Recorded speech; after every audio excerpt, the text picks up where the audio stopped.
안녕하세요. 오늘 우리가 함께 파헤쳐볼 자료는 이승현 님이 남긴 아주 개인적인 글, 고별 간증문입니다. 네. 보통 우리는 성공담이나 화려한 이력서를 보여주려고 하잖아요. 그죠? 근데 간증이라는 형식은 정반대죠. 자신의 가장 약하고 어쩌면 좀 부끄러웠던 순간들을 아주 솔직하게 꺼내놓는 글이거든요. 맞아요. 그래서 사실 이게 더 흥미로운 자료예요. 아, 그런가요? 네. 이 이야기는 어떤 특정 종교의 경험을 넘어서 우리 모두가 겪는 아주 보편적인 질문들을 건드리고 있거든요. 보편적인 질문이요? 예를 들면 나는 이 세상에서 그냥 대체 가능한 존재가 아닐까? 하는 그런 불안감. 아, 또 이상적인 내 모습과 현실의 차이에서 오는 좌절감. 그리고 무언가를 이끌어야 할 때 느끼는 내가 과연 자격이 있나? 하는 그런 부담감 같은 것들이요. 맞아요. 바로 그 지점들. 오늘 제대로 한번 들여다보려고 합니다. 이승현 님이 마주했던 세 가지 약점의 순간들, 그리고 그 약점이 역설적으로 어떻게 새로운 깨달음의 문을 열어주었는지. 네. 그 전환의 순간에 집중해서요. 네, 그 순간에 집중해서 이야기를 풀어가 보겠습니다. 이 이야기 전체를 꿰뚫는 핵심 아이디어가 하나 있는데요. 바로 내 약함이 오히려 강함이 된다는 거예요. 약함이 강함이 된다. 네, 자신의 한계를 인정하는 바로 그 자리에서 예상치 못한 성장이 시작된다는 거죠. 자, 그럼 그 첫 번째 약점의 순간으로 한번 들어가 볼까요? 좋습니다. 첫 번째 이야기는요, 진짜 우리 모두가 한 번쯤은 느껴봤을 감성에서 시작해요. 어떤 거죠? 소위 말하는 대체 가능한 존재라는 느낌요. SNS만 켜도 나보다 잘난 사람이 막 넘쳐나고 조직 안에서도 내 역할이 그렇게까지 중요하지 않은 것 같을 때 드는 그 서늘한 기분 있잖아요. 아, 있죠. 당연히 있죠. 이승현님은 이 감정을 세상에 나를 대체할 수 있는 사람이 너무 많다. 심지어 신이 나보다 저 사람을 더 사랑할 것 같다는 종교적인 언어로 표현했어요.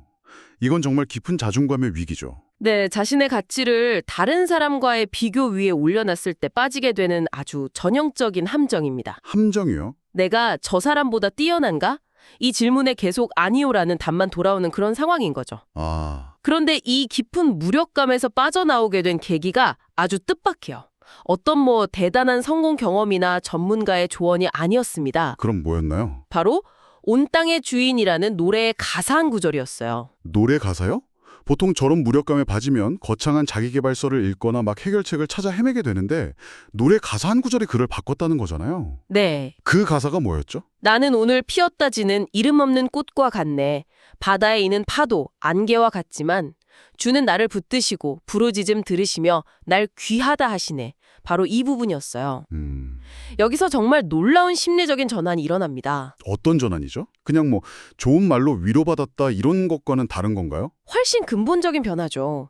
이건 심리학에서 말하는 준거 집단, 그러니까 내가 나를 비교하고 평가하는 기준점 자체를 통째로 바꿔버린 것과 같아요. 아, 기준점을요? 네, 이전에는 세상의 모든 유능한 사람들이 준거 집단이었다면 이 가사를 통해서 그 비교 대상을 나라는 존재 자체를 무조건적으로 귀하게 여기는 단 하나의 존재로 바꿔버린 겁니다. 와, 경쟁의 운동장에서 관계의 안식처로 아예 무대를 옮겨버린 거죠. 아, 그러니까 80억 명 중에 한 명이라는 그런 숫자적인 비교에서 벗어나서 이름 없는 꽃 한 송이의 고유한 가치를 인정받는 관계로 관점이 이동했다는 거군요. 바로 그겁니다. 내 가치의 기반이 완전히 새로 세워진 거네요. 그렇죠. 그러니 더 이상 누가 나보다 더 잘하는지는 중요하지 않게 되는 거죠. 비교의 규칙이 적용되지 않는 새로운 게임의 룰을 발견한 셈이니까요. 그렇게 외부와의 비교에서 벗어나서 내적인 안정감을 찾았는데 흥미롭게도 그 다음 어려움은 자기 자신과의 싸움에서 찾아오네요. 네. 이상적인 리더가 되어야 한다는 스스로 만든 목표. 바로 그 TTS 훈련 과정에서 말이죠. 맞아요. 그런데 시작하기 전에 이 TTS가 정확히 어떤 과정인지 좀 짚고 넘어가야 할 것 같아요. 청취자분들이 궁금해하실 수도 있으니까요. 네. 좋은 지적입니다. 글에 자세한 설명은 없지만 문맥상으로 볼 때 아마도 기독교 공동체 내에서 리더를 양성하기 위한 그런 집중 훈련 프로그램으로 보여요. 리더 양성 프로그램? 네. 아마 성경 공부, 리더십 훈련, 공동체 생활 같은 걸 하면서 다음 세대 리더로서 갖춰야 할 소양을 기르는 과정이었을 겁니다. 그렇군요. 그러니 당연히 본이 되는 사람이 되어야 한다는 압박감이 클 수밖에 없었겠네요. 엄청 낮겠죠. 이승현 님도 누군가에게 본이 되는 믿음을 가진 리더가 되자는 원대한 목표를 세웠지만 현실의 자신은 그에 턱없이 부족하다고 느껴서 포기하고 싶은 순간이 많았다고 해요. 그러다 2023년 겨울 수련회에서 거의 최후 통첩 같은 기도를 합니다. 아, 그 유명한 기도. 이번 수련회에서 제 마음을 바꾸시지 않으면 다음 학기 TTS는 절대 하지 않겠습니다. 정말 벼랑 끝에 선 심정이었던 것 같아요. 그렇죠. 그런데 바로 그 절박한 기도 이후에 한 멘토에게서 들은 조언 한마디가 모든 걸 뒤집어 놓습니다. 어떤 조언이었는데요? 네가 하나님의 말씀을 따를 때 자연스럽게 본이 되는 것이지 본이 되기 위해 말씀을 따르는 건 주객이 전도된 것이다. 아... 어찌 보면 당연한 말인데 당시 이승현님에게는 정말 망치로 머리를 한 대 맞은 듯한 충격이었던 거죠. 그 말씀은 이해가 되지만 한편으로는 본이 되겠다는 목표 자체가 나쁜 건 아니잖아요. 물론이죠. 오히려 선한 동기가 될 수도 있는데 어디서부터 그게 위험한 부담감으로 변질되는 걸까요? 그 경계선이 좀 궁금해지네요. 아주 중요한 질문입니다. 그 경계선은 바로 목표의 주인이 누구인가에 있어요. 목표의 주인, 본이 되는 리더라는 목표가 하나님의 뜻을 따르는 과정에서 자연스럽게 맺어지는 열매가 될 때는 건강하죠. 하지만 어느 순간부터 과정은 사라지고 본이 되는 멋진 나의 모습이라는 이미지 자체가 목표가 되어버리면 그때부터 위험해지는 거예요. 아, 이건 신앙을 떠나서도 마찬가지입니다.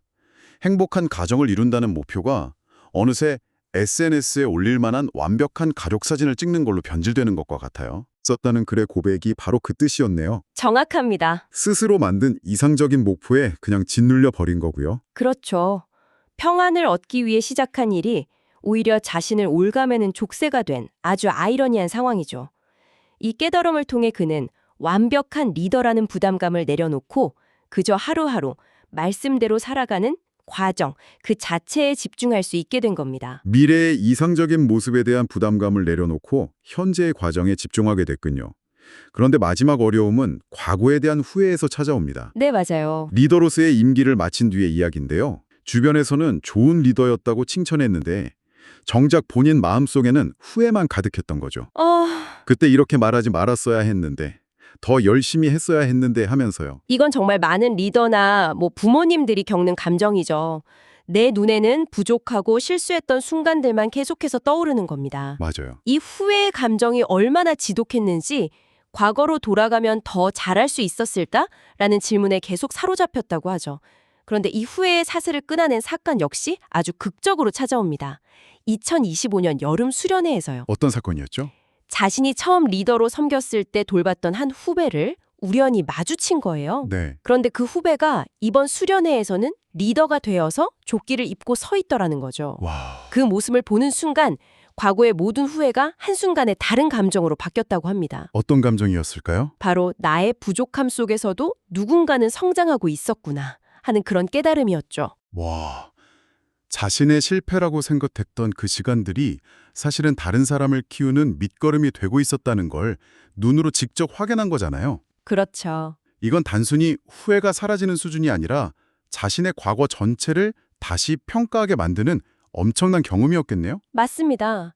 여기서 또 한 번의 거대한 관점 전환이 일어나요. 바로 평가의 초점이 나의 완벽한 리더십 수행 여부에서 나를 통해 이어진 선한 영향력으로 이동한 겁니다. 아, 초점이 이동했다. 네.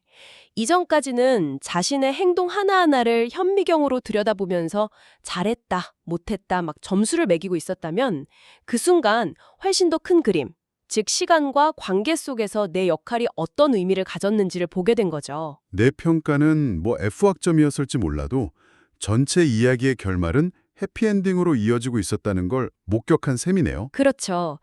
나의 성공과 실패가 이야기의 전부가 아니라는 걸 깨닫는 순간입니다. 나의 부족함과 실수에도 불구하고 혹은 어쩌면 바로 그 부족함 때문에 더 큰 이야기가 아름답게 쓰여질 수 있다는 가능성을 발견한 겁니다. 이건 개인의 성패를 넘어서는 훨씬 깊은 차원의 위로와 의미를 주죠. 자, 이렇게 세 가지 이야기를 모두 살펴봤습니다. 자존감의 위기, 목표에 대한 압박감, 그리고 과거에 대한 후회. 네. 흥미로운 건 이 모든 약점의 순간마다 노래 가사나 타인의 조언, 혹은 예상치 못한 재회 같은 외부의 계기를 통해서 관점이 180도 바뀌면서 새로운 힘은 얻게 된다는 공통점이 있네요. 네, 모든 이야기에서 자신의 힘으로 문제를 해결하려고 할 때는 더 깊은 수렁에 빠졌지만 역설적으로 자신의 나약함을 인정하고 외부의 목소리에 귀를 기울였을 때 돌파구가 열렸습니다. 이 간증은 약점이란 단순히 극복해야 할 장애물이 아니라 오히려 더 깊은 차원의 의미와 성장을 위한 필수 조건일 수 있다는 걸 보여줍니다. 자신의 연약함을 인정할 때 비로소 다른 무언가가 들어올 공간이 생긴다는 말씀이시군요. 맞습니다. 내가 모든 걸 통제해야 한다는 생각을 내려놓을 때 진짜 변화가 시작된다는 거고요. 그렇습니다. 이건 신앙의 영역을 넘어서 우리가 맺는 모든 인간관계나 개인의 성장 과정에서도 똑같이 적용될 수 있는 통찰이라고 생각해요. 아, 그렇겠네요. 완벽한 친구, 완벽한 부모, 완벽한 리더가 되려고 애쓸수록 관계는 경직되지만 오히려 나의 부족함을 솔직하게 드러낼 때 더 깊은 유대감이 형성되는 것처럼요. 오늘 이야기를 마무리하면서 청취자 여러분께 이런 질문을 한번 던져보고 싶습니다. 이 간증은 신앙 안에서 약점을 통해 일하는 신에 대해 이야기합니다. 네. 그렇다면 신앙이라는 맥락을 잠시 떠나서 한번 생각해보죠. 우리가 그토록 감추고 싶어하는 나 자신의 결점이나 부족함이 오히려 다른 사람과 진정으로 연결되고 세상에 나만의 고유한 기여를 할 수 있는 가장 큰 자산이 될 수는 없을까요? 어쩌면 우리의 가장 큰 약점이 사실은 가장 위대한 강점의 시작점일지도 모릅니다.